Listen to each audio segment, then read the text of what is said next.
네, 국민의당이 창당 후 최대 위기에 빠져 있습니다. 우리도 속았다는 그런 입장으로 말을 바꿨고요.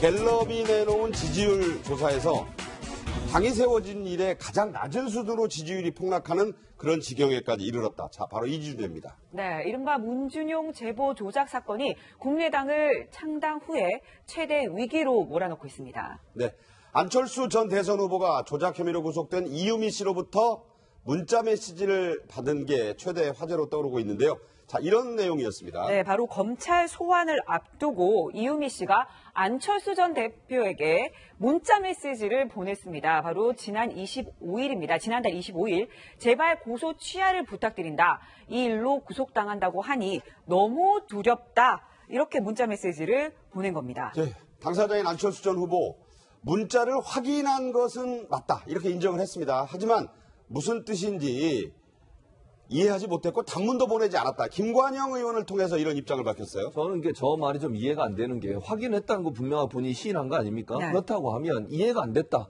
그건 첫 번째 이해가 안 되는 부분이고 두 번째 만약 이해가 안 됐다면 어떻게 해야 됩니까? 물어봐야죠. 아니 문자를 받았는데 이해가 안 되면 당연히 이게 무슨 뜻이에요? 라고 물어보는 거 아닙니까? 상식적으로? 그러니까 둘 다 저는 이해가 안 돼요 지금. 그러니까 무슨 뜻이 이해가 안 됐다는 것도 이해가 안 되고 저는 저 내용만 보면 어떤 내용인지를 이해했을 거라고 생각을 하고요. 물론 그런데 안철수 전 대표가 몰랐다고 하면 당연히 물어봐야죠. 무슨 의미로 내게 이런 문자를 보냈습니까? 이게 상식적인 반응이지 저걸 받고도 이해가 안 됐는데도 아무 단문도 보내지 않고 그냥 있었다? 네. 그건 저 이해가 안 된다고 보고 아니면 비서관을 통해서라도 확인을 해봤어야죠. 네. 왜 이분이 나한테 이런 문자를 보냈는지 또 어떤 문제가 있는지 특히 지금 뭐 고소 취하를 해달라 이거는 상당히 심각한 문제 아닙니까? 그냥 그렇죠. 이 통상적으로 인사하는 대화가 아니라 뭔가 심각한 문제가 있구나 하는 것을 내포하고 있는 의미인데 그 내용을 확인도 안 하고 이해도 안 했다고 하는 것은 좀 상식적으로 납득하기 어려운 부분입니다. 네, 그런데 김광삼 변호사님, 저는 지금껏 이때까지 이유미 씨와 안철수 전 대표는 직접적인 그런 가까운 관계는 아니다 이런 얘기가 많았잖아요. 그런데 이유미 씨가 안철수 전 대표에게 직접 검찰 소환을 앞두고 문자 메시지를 보냈다. 이건 어떻게 봐야 되는 겁니까? 근데 가까운 사이가 아니었다. 물론 뭐 국민의당 입장은 그렇습니다만은 이제까지 뭐 보면 사실 카이스트에서도 석사과제에서 사제간이었잖아요. 그리고 더군다나 뭐 청춘 콘서트 같은데 북콘서트, 청춘 콘서트에서도 서포터즈 활동했고요. 여러 가지로 직간접적으로 2012년 대선뿐만 아니라 2017년 대선에도 직접적으로 관여를 했기 때문에 뭐 굉장히 막역한 사이는 맞는데 네네. 이유미 씨가 전에 이제 하는 행동들을 보면 그냥 뭐 안철수 후보하고 내가 굉장히 가깝다는 걸 의도적으로 막 표현하고 네네. 안철수 후보의 처하고도 어떤 관계라는 걸 공개적으로 얘기를 하고 다녔어요. 그런데 정말 친한 사이는 이제 그런 얘기를 하지 않는 거거든요. 네. 그렇지만 이전에 해왔던 것들을 보면 안철수 후보가 굉장히 가까울 가능성이 크다. 이렇게 우리가 추론해 볼 수가 있는데 이 문자 메시지가요.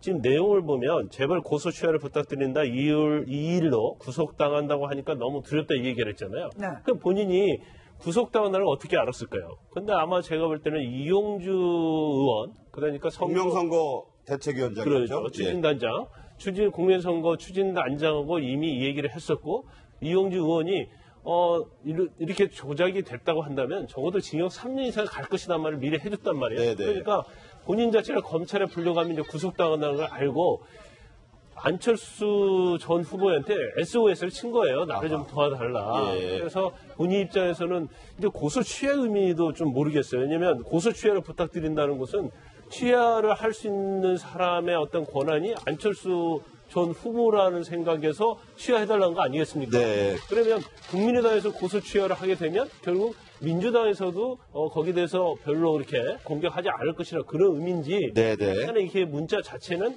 안철수 후보에게 굉장히 읍소를 하고 있지만 내용 자체는 굉장히 뚜렷하지 않아서 아마 이 부분에 대해서도 검찰에서 분명하게 좀 조사를 할 겁니다. 네, 이 조작 사건의 또 다른 당사자, 또 핵심 인물이라 할 수 있는 이준서 전 최고위원이 녹취폭로전인 지난 5월 1일 선대위의 상임선대위원장이었던 박지원 전 대표에게 보낸 이 제보, 이것도 지금 화제가 되고 있어요. 카톡 내용을 좀 보시면 캡처 11장 전송, 통화 실패, 함께 공부했던 친구들 이런 식으로 5번이나 연락을 했다 이런 얘기인데 하지만 박지원 전 대표 어떤 보고도 받지 못했다라고 해명을 했는데 그 이야기 직접 들어보겠습니다.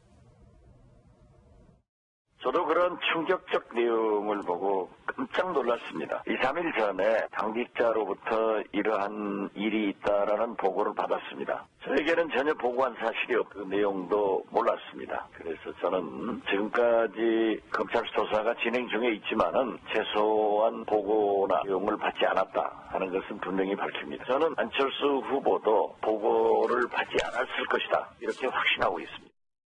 네, 아니 휴대전화로 이렇게 문자 메시지를 보냈는데 어떻게 모를 수가 있냐 하는 질문에 대해서는 이렇게 얘기를 했습니다. 자, 지금 문자 카톡이 온 그 전화기는 탄핵 정국의 문자 폭탄 사태로 잠시 개통했다가 또다시 문자 폭탄이 와서 이후에 비서관이 보관해서 나는 못 봤다 지금 이런 내용이거든요. 이게 매우 지엽적인 지금 해명이에요. 네. 이게 더 의혹을 키우고 있어요. 자, 제가 상식적으로 말씀드릴게요. 네. 5월 1일에 그 문제가 된 카톡 조작된 내용을 박지원 당시 선대본부장에게 보고를 한 겁니다. 그렇죠. 이준서 최고위원이. 맞습니다. 최고위원이면 그렇게 낮은 직위는 아니에요. 그럼요. 내부에서 다 알고 있는 관계예요. 저 번호는 탄핵 정국에서 새로 만든 거예요. 근데 또 노출이 돼서 문자 폭탄이 왔대요. 그러니까. 근데 안 쓰는 전화가 아니라 쓰는 전화예요. 근데 나 문자 폭탄 다 보기 싫으니까 비서관이 관리해. 그럼 비서관이 이것을 주머니에 넣고 다니고 끈 게 아니라 네. 작동하는 전화기인데 당내에서 오는 것은 걸러내고 문자 폭탄은 그냥 무시하고 그렇죠. 비서관이 지금 그 소팅하는 역할을 하고 있었던 거 아닙니까? 분류했다 이런 네. 얘기죠. 그러면은 자 이준서 최고위원이 이런 걸 보냈는데 이거 중요한 것 같습니다.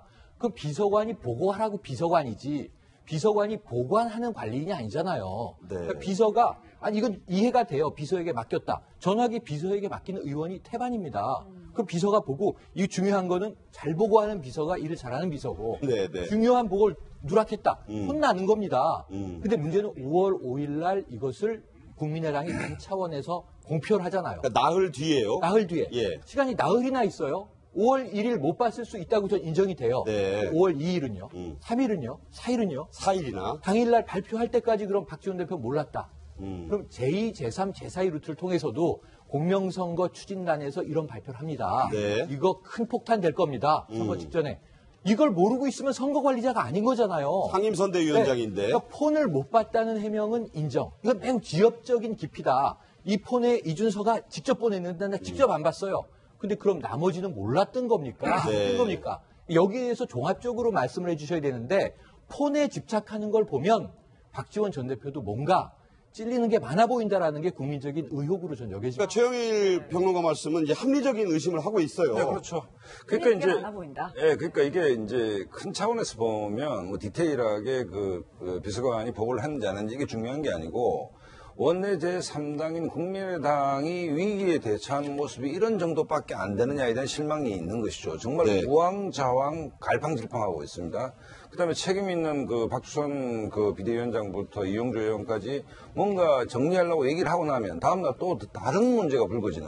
네. 그러니까 우리가 위기에 대응할 때 뭐 늘 항상 하는 얘기가 선제적이고 과감하게 그걸 끊어내야 된다라고 보는데. 그러니까요. 당의 주도적인 그 정치인들이 나와서 해명을 하고 나면 다음날 새로운 문제가 불거지고. 그다음에 안철수 전 후보도 나와서 전체적으로 정리할 수 있는 타이밍을 놓치고.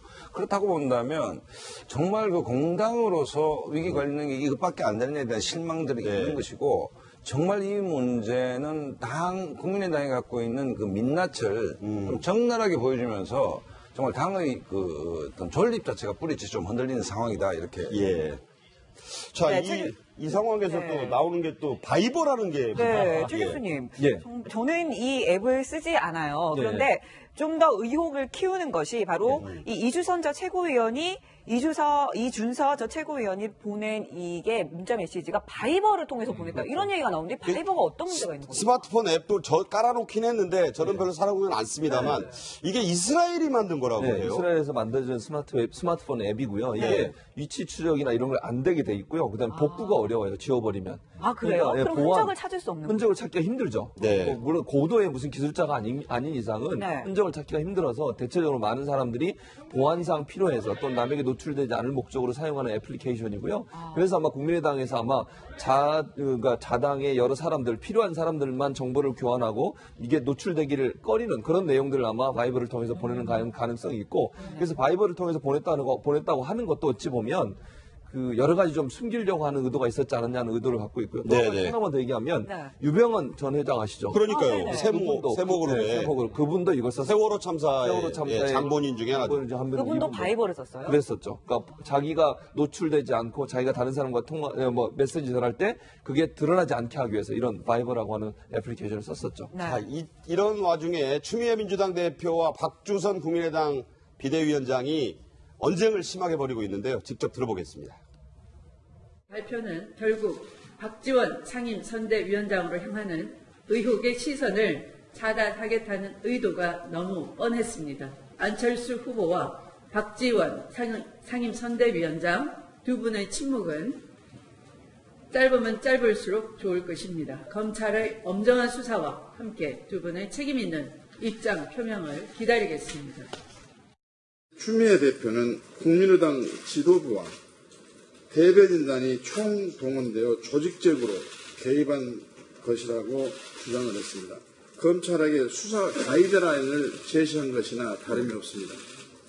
결국 민주당은 이인우 씨 사건을 빌미로 국민의당 죽이기에 나선 것이 아닌가 하는 생각을 네, 이렇게 되니까 이제 안철수 전 대선 후보의 입, 여기에 이제 이목이 쏠리고 있어요. 그런데 정두원 전 의원, 안철수 전 후보를 향해 이런 극단적인 표현까지 했습니다. 일단 들어보고 얘기 나누겠습니다.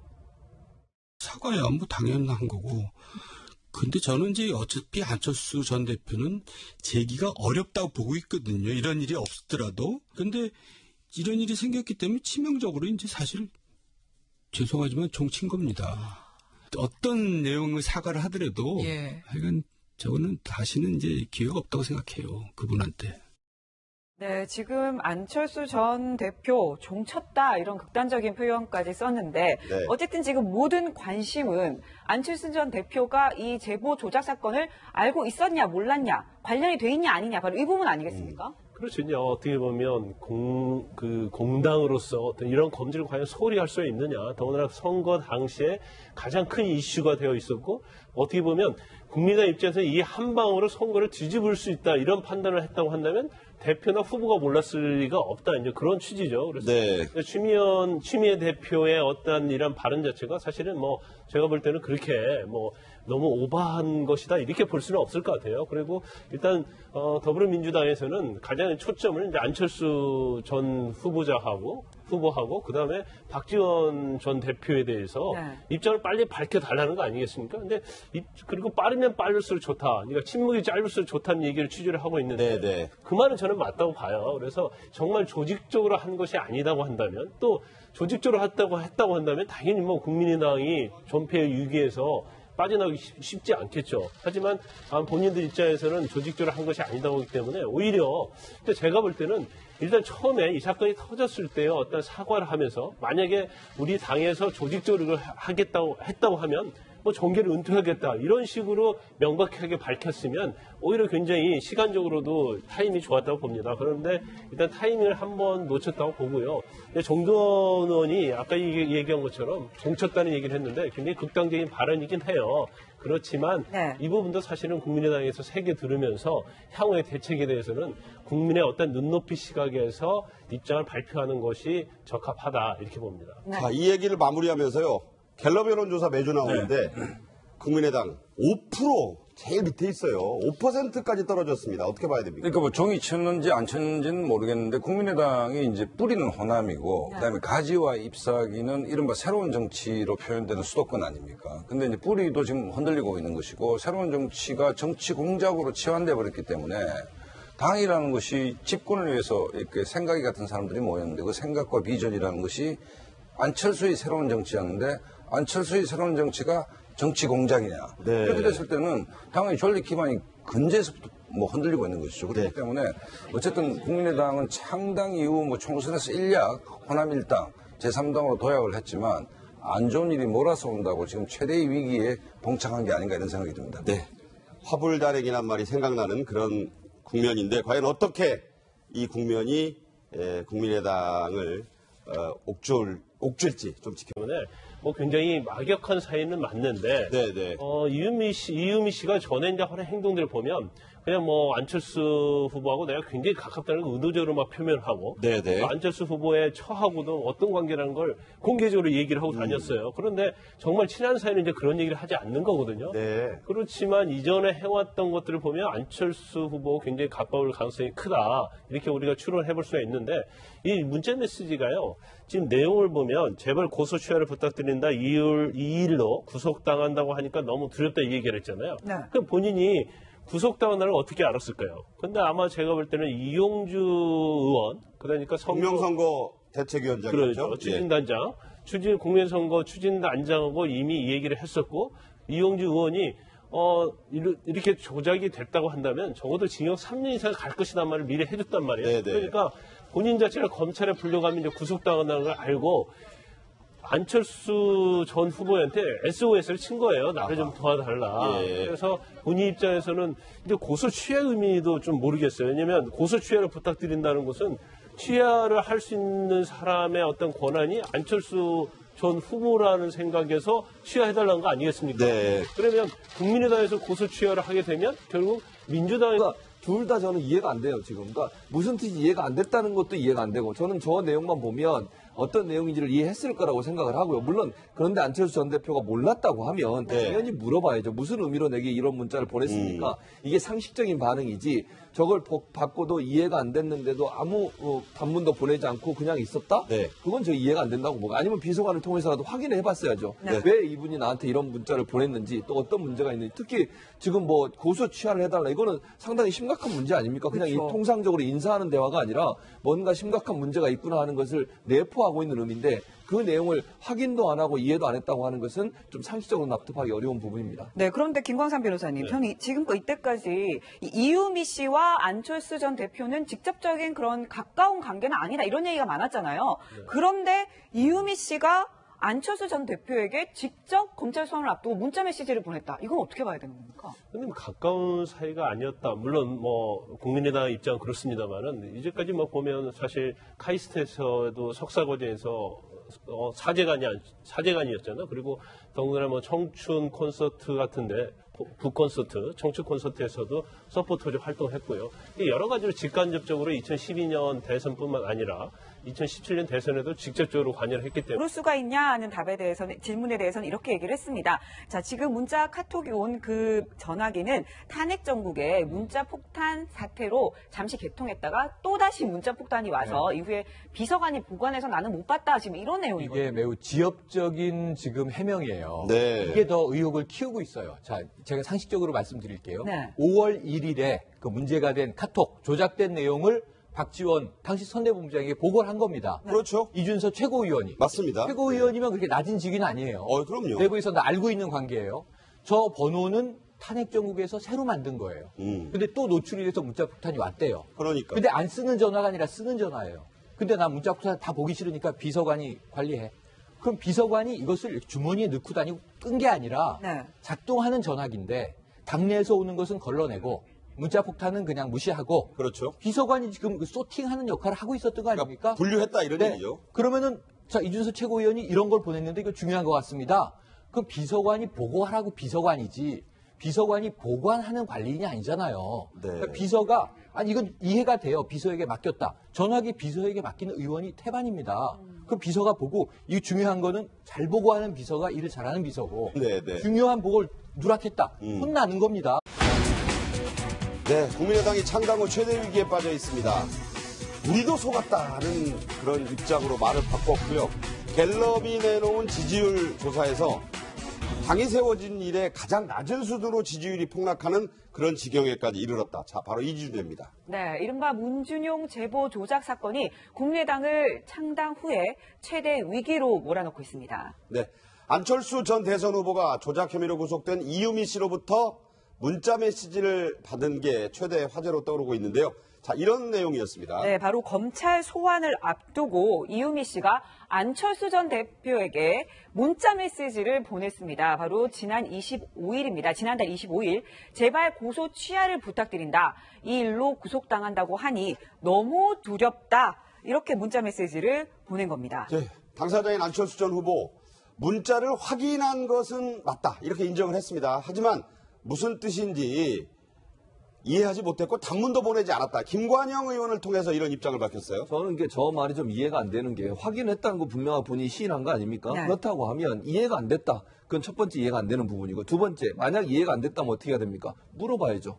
아니 문자를 받았는데 이해가 안 되면 당연히 이게 무슨 뜻이에요? 라고 물어보는 거 아닙니까? 상식적으로? 그래서도 거기에 대해서 별로 그렇게 공격하지 않을 것이라 그런 의미인지 네네. 저는 이게 문자 자체는 안철수 후보에게 굉장히 읍소를 하고 있지만 내용 자체는 굉장히 뚜렷하지 않아서 아마 이 부분에 대해서도 검찰에서 분명하게 좀 조사를 할 겁니다. 네, 이 조작 사건의 또 다른 당사자, 또 핵심 인물이라 할 수 있는 이준서 전 최고위원이 녹취폭로전인 지난 5월 1일 선대위의 상임선대위원장이었던 박지원 전 대표에게 보낸 이 제보, 이것도 지금 화제가 되고 있어요. 카톡 내용을 좀 보시면 캡처 11장 전송, 통화 실패, 함께 공부했던 친구들 이런 식으로 5번이나 연락을 했다 이런 얘기인데 하지만 박지원 전 대표 어떤 보고도 받지 못했다라고 해명을 했는데 그 이야기 직접 들어보겠습니다. 저도 그런 충격적 내용을 보고 깜짝 놀랐습니다. 2, 3일 전에 당직자로부터 이러한 일이 있다라는 보고를 받았습니다. 저에게는 전혀 보고한 사실이 없고 그 내용도 몰랐습니다. 그래서 저는 지금까지 검찰 조사가 진행 중에 있지만은 최소한 보고나 내용을 받지 않았다 하는 것은 분명히 밝힙니다. 저는 안철수 후보도 보고를 받지 않았을 것이다 이렇게 확신하고 있습니다. 네, 아니 휴대전화로 이렇게 문자 메시지를 보냈는데 어떻게